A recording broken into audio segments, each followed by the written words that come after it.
I'm Erin, and today we're going to make an easy wood grain tumbler using acrylic paint. Let's get started. We're going to start with a black spray painted tumbler, and I'm measuring it just so we know what we're dealing with later on, and then grab some acrylic paint in the brown family. Then we're going to use a stiff flat brush to put the paint on the tumbler. That's really it, guys. Just keep it streaky. The more striations, the better. I wanted this bottom layer to be a little darker than the top layer, so we're going to add in some black and some really pretty metallic copper. And that's it. Just put a coat of epoxy on it. And oh my gosh, isn't that pretty? You can see all of those lines. It's so pretty. Now we're going to go over to Cricut Design Space and make a template so we can see how big we need to make our designs. I just made a box using the measurements we took earlier and grabbed a score mark. I'm gonna mark the middle because we want to have one on one side and one on the other. I'm gonna grab these designs that I found in Cricut Design Space and make them just the right size. Don't have to measure anything else, just eyeball it and cut it out with a Cricut or whatever cutting machine you have, using clearance vinyl. Please do not use your good stuff on this. We're going to cover it in paint and take it off again. And here we go. We're going to do the exact same thing that we did a few minutes ago, just lighter shades of brown. That's it. I mean, seriously, guys, you cannot screw this up. Believe me, if you could, I would have. This is one of the easiest things I've ever done. The only thing you really have to keep in mind is keep it streaky.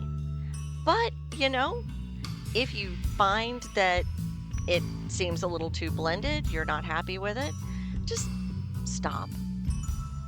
Take a break, go get a snack, get a drink, let it dry for a couple of minutes, then come back and put another layer on. You don't have to take anything off. You don't have to do anything except just add more paint to it. Like I said, you can't screw it up. Then I used a heat gun just to go ahead and dry it pretty quick because acrylic paint does dry darker, and I wanted to make sure that I hadn't gone too dark. I want that bottom layer to really show through. So once everything's dry, grab a weeding tool and peel that vinyl right back off. If you've got an older weeding tool that you don't mind getting a little paint on, even better.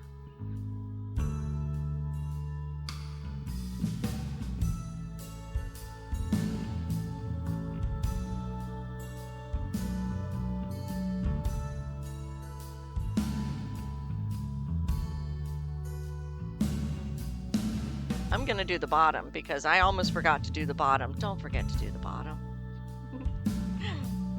And it's done just the same as everything else. Just keep it streaky. Once that's done, we're going to put one more layer of epoxy on it. And when that cures, we're going to clean up the inside. We're just going to pull off all that excess epoxy that got on the inside. Get that rim nice and shiny and silver. We'll sand it down a little bit, but we want it good and clean so that when we put our final layer of epoxy on, it has something to grab onto, seal everything in. Then I'm going to take a little bit of black paint and just add in some imperfections.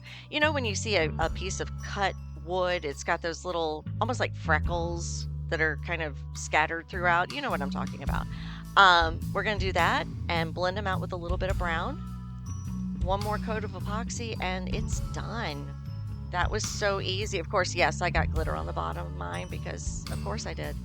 That's it. Thank you for watching and have a great day. Don't forget to like and subscribe.